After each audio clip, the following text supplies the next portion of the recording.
Good morning, class. Today I will discuss on the term machinability. What do you understand by machinability? Basically, machinability is the ease of machining. कहने का मतलब यह है कि एक term इस्तेमाल किया जाता है machinability. मशीनिंग में एक टर्म इस्तेमाल किया जाता है machinability. इस machinability का क्या मतलब है? कब कहेंगे कि machinability अच्छी है और कब कहेंगे कि machinability ख़राब है। तो पहले हम ये जानना चाहते हैं कि भाई मशीनेबिलिटी होती क्या है। पहले सवाल ये आता है कि भाई क्या होती है मशीनेबिलिटी। तो मशीनेबिलिटी को हम ऐसे डिफाइन कर सकते हैं कि लूजली इसको हम ऐसे बोल सकते हैं कि भाई ease of machining is known as machinability. इसका मतलब कितनी आसानी से आप मशीनिंग कर ले जाएं, तो इसी को हम बोलेंगे मशीनेबिलिटी। अब आसानी से क्या समझते हैं? मशीनिंग के दौरान आसानी का क्या मतलब है? तो आसानी का जो मतलब है वो यहाँ पे एक पॉइंट पे आप फोकस करके नहीं कर सकते कि भाई मशीनिंग कर रहे हैं तो आसान है तो उसको हम मशीनेबिलिटी अच्छी मशीनेबिलिटी बोलेंगे। ऐसा बिल्कुल नहीं है। ऐसा क्या है कि मशीनेबिलिटी को डिफाइन करने के लिए तीन क्राइटेरिया रखा गया है। ये बेसिकली मशीनेबिलिटी जो है वो टोटली क्राइटेरिया बेस्ड फंक्शन मतलब ये कि हम पहले कुछ क्राइटेरिया डिफाइन करेंगे कि हाँ इस मशीनेबिलिटी के इतने क्राइटेरिया हैं। अब उस क्राइटेरिया को अगर वो फुलफिल कर रहा होगा तो हम कहेंगे मशीनेबिलिटी अच्छी है, नहीं तो हम कहेंगे मशीनेबिलिटी खराब है। जैसे machinability is a criteria based function. कौन कौन सा क्राइटेरिया है? Force required and power consumption. पहला क्राइटेरिया आपका force required and power consumption. दूसरा क्राइटेरिया आपका सरफेस फिनिश। तीसरा क्राइटेरिया आपका टूल लाइफ। अब इस क्राइटेरिया से आप क्या समझते हैं? इसका मतलब अगर हमारा criteria force required and power consumption है तो अगर कम फोर्स लगेगा मशीनिंग के दौरान और कम पावर कंज्यूम होगा तो हम कहेंगे गुड मशीनेबिलिटी। अगर हमारा क्राइटेरिया सरफेस फिनिश है तो मशीनिंग के दौरान अगर फिनिशिंग अच्छी होती है तो हम कहेंगे गुड मशीनेबिलिटी, खराब होती है तो हम कहेंगे बैड मशीनेबिलिटी। इसी तरीके से अगर हमारा क्राइटेरिया टूल की लाइफ है, अगर हमारा क्राइटेरिया टूल की लाइफ है तो अगर टूल की लाइफ ज़्यादा होती है तो हम कहेंगे गुड मशीनेबिलिटी, नहीं तो कहेंगे बैड मशीनेबिलिटी। कहने का मतलब ये है कि हम पहले ये डिफाइन करेंगे कि हमारा क्राइटेरिया क्या है ना। इसको एग्जांपल के फॉर्म में हम समझना चाहेंगे कि जैसे मान लिया आपके पास HSS का टूल है और आप लेड को कट कर रहे हैं। तो HSS के टूल से अगर लेड को आप कट कर रहे हैं तो फोर्स तो कम लगेगा, पावर कम कंज्यूम होगा, लेकिन सरफेस खराब करेगा। तो आप क्या कहेंगे कि मशीनेबिलिटी अच्छी है खराब है? आप कह ही नहीं सकते कि मशीनेबिलिटी अच्छी है या खराब है जब तक कि आप क्राइटेरिया डिफाइन ना कर दें। तो अगर आपका क्राइटेरिया उस पर्टिकुलर टाइम पे जब आप मशीनिंग कर रहे हैं, मतलब लेड की कटिंग कर रहे हैं आप with help of HSS tool, उस समय अगर आपका criteria force required and power consumption है तो आप कहेंगे गुड मशीनेबिलिटी। क्यों? क्योंकि कम फोर्स लगा और कम पावर कंज्यूम हुआ और मटेरियल रिमूव हो गया। लेकिन अगर उस पर्टिकुलर टाइम पे आपका सरफेस फिनिश क्राइटेरिया है तो आप कहेंगे बैड मशीनेबिलिटी। क्यों? क्योंकि भले ही फोर्स कम लगा और पावर कम कंज्यूम हुआ लेकिन आपका सरफेस ख़राब हो गया, सरफेस फिनिश आपका ख़राब हो गया। तो कोई ऐसा ज़रूरी नहीं कि ये तीनों क्राइटेरिया फुलफिल करे तभी आप कहेंगे कि गुड मशीनेबिलिटी। समझेंगे नहीं? ये डिपेंड करेगा कि आपका क्राइटेरिया कौन सा है। क्राइटेरिया अगर आप खाली force required and power consumption है तो इसी के ऊपर फोकस करेंगे। अगर ये फोर्स रिक्वायर्ड और पावर कंजम्पशन कम लग रहा है तो आप कहेंगे गुड मशीनेबिलिटी। अगर फोर्स एंड पावर कंजम्पशन ज़्यादा लग रहा है तो आप कहेंगे बैड मशीनेबिलिटी, और इन सब चीज़ों के ऊपर फोकस नहीं करेंगे, केवल आप force required and power consumption के ऊपर फोकस करेंगे। अगर, ध्यान से सुनिए, अगर आपका criteria force required and power consumption है, तो मान लिया कि आपका क्राइटेरिया सरफेस फिनिश है, तो सरफेस फिनिश जब अच्छा होगा मशीनिंग के दौरान, तभी आप कहेंगे कि मशीनेबिलिटी अच्छी है, नहीं तो कहेंगे बैड मशीनेबिलिटी। भले ही कम फोर्स लगे और पावर कंज्यूम कम करे, टूल की लाइफ ज़्यादा हो, तब भी आप कहेंगे कि सरफेस फिनिश अगर कम है तो आप कहेंगे बैड मशीनेबिलिटी। तो क्राइटेरिया पहले आपको ये डिफाइन करना होगा कि क्राइटेरिया आपका कौन सा है इन तीनों में से।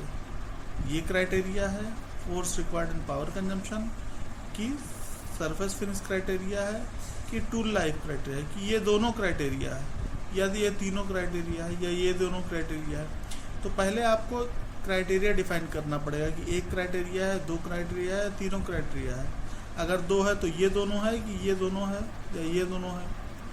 जो भी आपका क्राइटेरिया है पहले आप उसको डिफाइन करेंगे, और अगर उस दोनों क्राइटेरिया का फुलफिलमेंट होगा, ध्यान से सुनिए, अगर उन दोनों क्राइटेरिया का फुलफिलमेंट होगा, तब हम कहेंगे गुड मशीनेबिलिटी। और अगर उन दोनों में से कोई एक क्राइटेरिया फेल हुआ, तो हम कहेंगे बैड मशीनेबिलिटी। ये क्लियर? ठीक। तो इसमें एक और ख़ास चीज़ आपको ध्यान देना होगा, हम इसमें डिटेल में अभी लिखे नहीं हैं। फोर्स रिक्वायर्ड पावर कंजम्पशन, इसका मतलब आपको ये ध्यान देना होगा कि अगर क्राइटेरिया आपका फोर्स रिक्वायर्ड पावर कंजम्पशन है, तो कम फोर्स लगे और कम पावर कंज्यूम हो तो आप कहेंगे गुड मशीनेबिलिटी, नहीं तो आप कहेंगे बैड मशीनेबिलिटी। अगर आपका क्राइटेरिया सरफेस फिनिश है, तो अगर फिनिशिंग अच्छी हो तो आप कहेंगे गुड मशीनेबिलिटी, नहीं तो कहेंगे बैड मशीनेबिलिटी। अगर आपका क्राइटेरिया टूल लाइफ है, तो अगर टूल की लाइफ ज़्यादा है तो आप कहेंगे गुड मशीनेबिलिटी, नहीं तो आप कहेंगे बैड मशीनेबिलिटी। अगर फोर्स रिक्वायर्ड और पावर कंजम्पशन और सरफेस फिनिश दोनों क्राइटेरिया आप फॉलो कर रहे हैं, तो कम फोर्स लगेगा, कम पावर कंजम्पशन होगा और सरफेस अच्छा होगा, तभी आप कहेंगे कि गुड मशीनेबिलिटी। अगर इन दोनों में से कोई एक फेल कर गया, तो आप कह देंगे बैड मशीनेबिलिटी। ठीक। अब एक चीज़ और ध्यान दीजिए कि टूल लाइफ जो है वो एक अच्छा इंडेक्स है मशीनेबिलिटी को डिफाइन करने का। मशीनेबिलिटी को डिफाइन करने का टूल लाइफ एक अच्छा इंडेक्स है, अगर इन तीनों में बात करें तो। ऐसा क्यों? ऐसा इसलिए क्योंकि अगर टूल की लाइफ ख़राब होगी तो क्या होगा? ऑब्वियस सी बात है कि फोर्स, मतलब मान लिया टूल आप इस्तेमाल कर रहे हैं और वो टूल धीरे धीरे ख़राब हो गया, उसके कटिंग एजेस ख़राब हो गए, वो ब्लंट कर गया, प्रॉपर कटिंग नहीं कर पा रहा है। उस पर्टिकुलर टाइम पे आपका फोर्स ज़्यादा लगेगा, पावर ज़्यादा कंज्यूम होगा। तो भले ही फोर्स रिक्वायरमेंट और पावर कंजप्शन आपका क्राइटेरिया नहीं है, लेकिन इनडायरेक्टली वो ये टूल की लाइफ जो है वो फोर्स रिक्वायरमेंट को बढ़ा दे रहा है, फोर्स बढ़ा दे रहा है और पावर कंजप्शन बढ़ा दे रहा है। तो इनडायरेक्टली इसको इफेक्ट कर रहा है force required and power consumption को, अगर टूल ख़राब है तो। ठीक है। दूसरा पॉइंट ये है कि अगर टूल की लाइफ नहीं अच्छी है, मतलब टूल ब्लंट कर गया, टूल के कटिंग एजेस ख़राब हो गए, उस पर्टिकुलर टाइम पे आप देखेंगे कि सरफेस फिनिश भी ख़राब होगा। ऑब्वियस ही बात है कि अगर टूल के कटिंग एज ख़राब हो गए, प्रॉपर उसके कटिंग एज नहीं है, शार्प नहीं है, उसमें शार्पनेस नहीं है, तो वो कटिंग ना करके कुछ रबिंग की तरीके से काम करेगा, रब करेगा, है ना। ब्लंट अगर टूल है तो वो रबिंग करेगा और सरफेस आपका रफ कट करेगा, तो उस पर्टिकुलर टाइम पे आपकी फिनिशिंग ख़राब होगी। तो कहीं ना कहीं टूल की लाइफ इन दोनों को इनडायरेक्टली इफेक्ट करता है। अगर टूल की लाइफ ख़राब है, इसका मतलब अगर टूल आपको बार बार चेंज करने की ज़रूरत पड़ी और टूल के कटिंग एज जो है वो ख़राब हो जा रहे हैं तो इनडायरेक्टली वो फोर्स रिक्वायरमेंट को बढ़ा देंगे, पावर कंजम्पशन बढ़ जाएगा, सरफेस ख़राब करेगा। तो इस तरीके से हम ये देख सकते हैं कि टूल का लाइफ एक अच्छा इंडेक्स है मशीनेबिलिटी को डिफाइन करने का। ठीक है, तो मशीनेबिलिटी क्या है? Basically ease of machining is termed as machinability. अब ईज मतलब होता है आसानी। वो आसानी आप डायरेक्टली ऐसे नहीं बता सकते जब तक आप क्राइटेरिया आप डिफाइन ना कर पाएं। तो इसका मतलब सबसे पहले आपको क्राइटेरिया डिफाइन करना होगा, उसके बाद ही आप ये कह पाएंगे कि मशीनेबिलिटी अच्छी है या ख़राब है। ठीक है, अगर वो क्राइटेरिया फुलफिल होगा तो हम उसको कहेंगे गुड मशीनेबिलिटी, अगर क्राइटेरिया फुलफिल नहीं होगा तो हम कहेंगे बैड मशीनेबिलिटी। ठीक है, ये चीज़ क्लियर। अब बात करते हैं कि भाई ये चीज़ हो गया कि टूल की लाइफ एक अच्छा इंडेक्स है मशीनेबिलिटी का।